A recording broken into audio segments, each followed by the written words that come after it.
My name's Michael Pryor, and in this section we're going to be talking about what is strategy and an introduction to the strategic model for this course. So what is strategy? It provides a boundary marker for what the company does and what it does not do. Ideally, a strategy should not restrict the company to what it does best, but to focus on what it does better than any other company. So some of the strategic questions that we're going to be asking. Where do you compete? We need an attractive market opportunity to start with. The strategic process helps to highlight these opportunities. Next, how do we compete? Do we have the resources, capabilities to serve this market better than our competitors? And can you develop or acquire a unique core competence to add value? And then third, how do you execute your strategy? Align the organization with your strategy at the same time. You do this through the organization, leadership, culture, systems, organizational design. And the process of strategic planning will help an organization understand first what makes the organization unique, and then how will it add value. And steps in developing strategy. First, you develop your vision and values for the organization. Next, you identify the organization's mission and goals, which both are designed to achieve the mission. Then you identify a strategy by which the company expects to create both short and long-term value to achieve their vision. One organization that really reflects this is a music-based industry, and the music-based industry is the Grateful Dead, who were formed in 1965 and developed a unique music business strategy and strategies, and had a customer-first approach. They gave away their music, which was really unusual back in the 60s and 70s, because most groups at that stage were focused on how many record sales they could develop.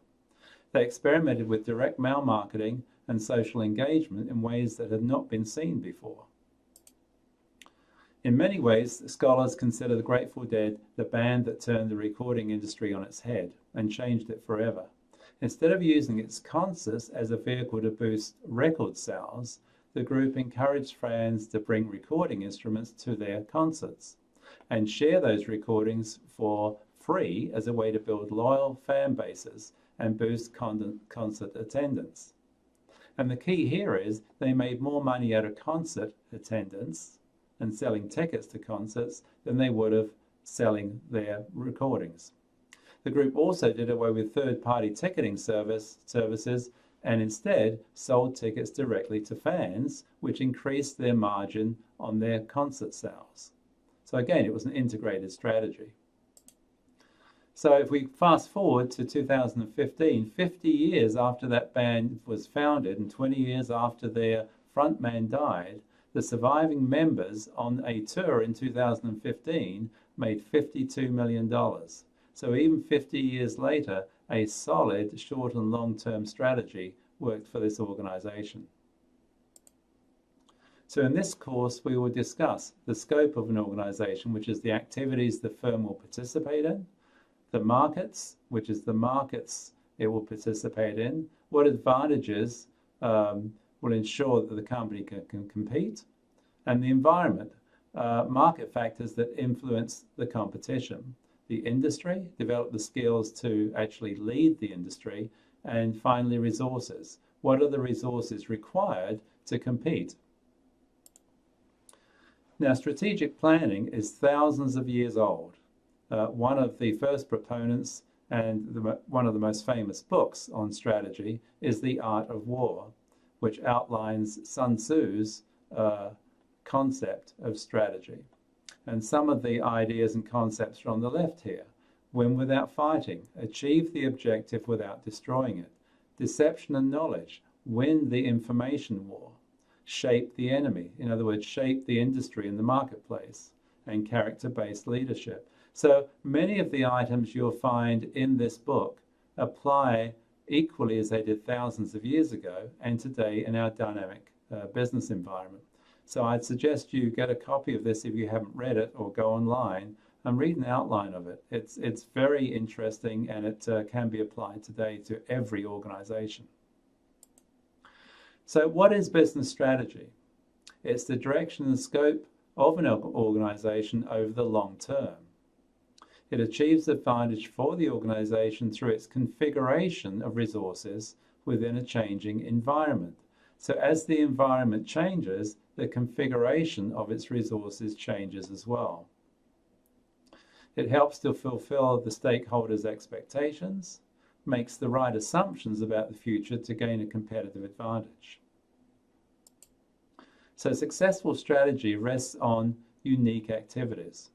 And the essence of strategy is choosing to perform activities differently or different activities than your rivals do. So business strategy is about dealing with a possible future.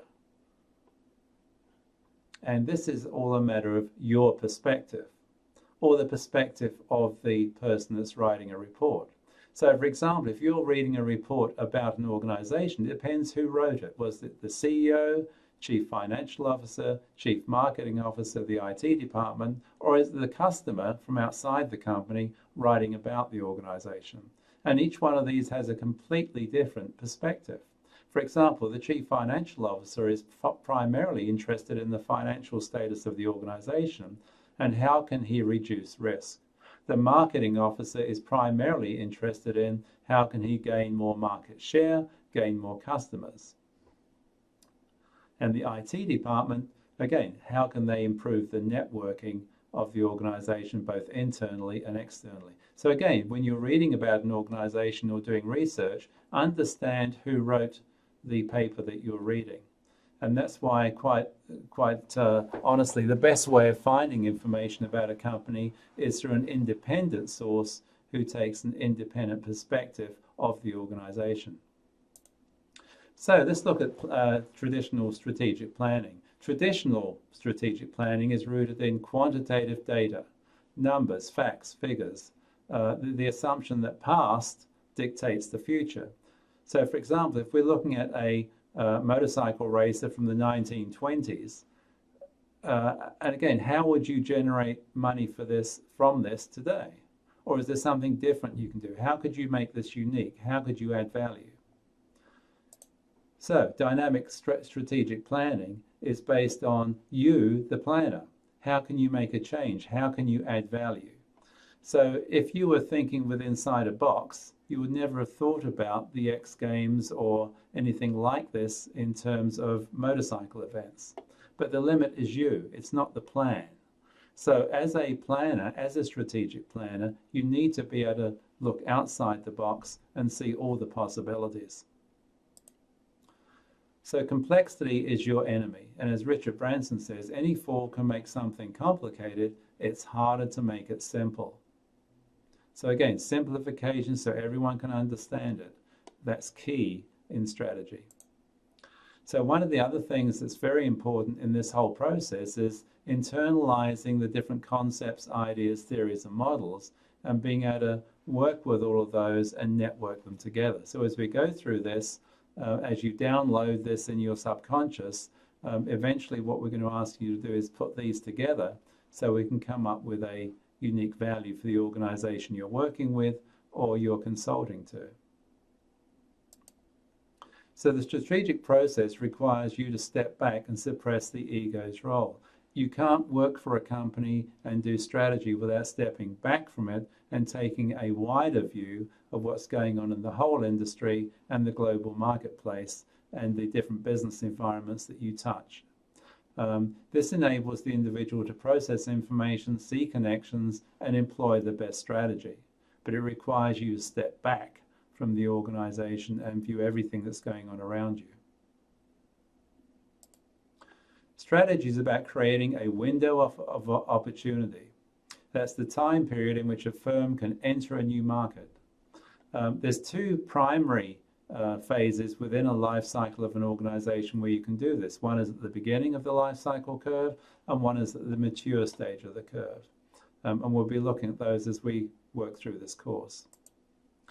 Opportunity is created by seeking out industry and market trends, patterns, and relationships. And this is where we talk about environmental scanning. You need to be able to differentiate between trends, patterns, and relationships. And what are you going to do with this information to add value? You can get lots of data, but what will you do with it? And when we talk about quantitative and qualitative data, computers provide primarily quantitative data. It's humans who then envision the connections and see what's possible. But you do need both. You need the data and the ability to envision those connections. So this is where the artificial intelligence adds value to us as managers and the C-suite controllers of an organization. So as a consultant or member of the C-suite within an organization, you need to understand how to create a leadership position for the organization. So what is the secret to this? Well, primarily, it's to do with uncovering, developing trends and patterns, creating valuable connections, and then leverage that value and lead the industry through continual innovation. But it's all based on looking at trends and patterns and then seeing how you can use these to add value. So this is the strategic development model that we'll be following within this course. And it starts out with, obviously at the beginning, looking at the organization, which is their vision, values, mission, and goals as they stand at the present time, the company and industry background, and then we move on to the internal analysis of the organization, the external analysis, and then using all that data, process this through a SWOT analysis. And at the end of the SWOT analysis, we're then determining the competitive advantage, the key internal issues, the critical success factors to make sure the company is successful, and then we develop and select a strategy. So the question is, for you to think about is, what is the purpose of strategy? And how does strategy add value to an organization? So as we finish this section, please think about these questions in terms of your organization or the company, one of the companies that you're consulting to.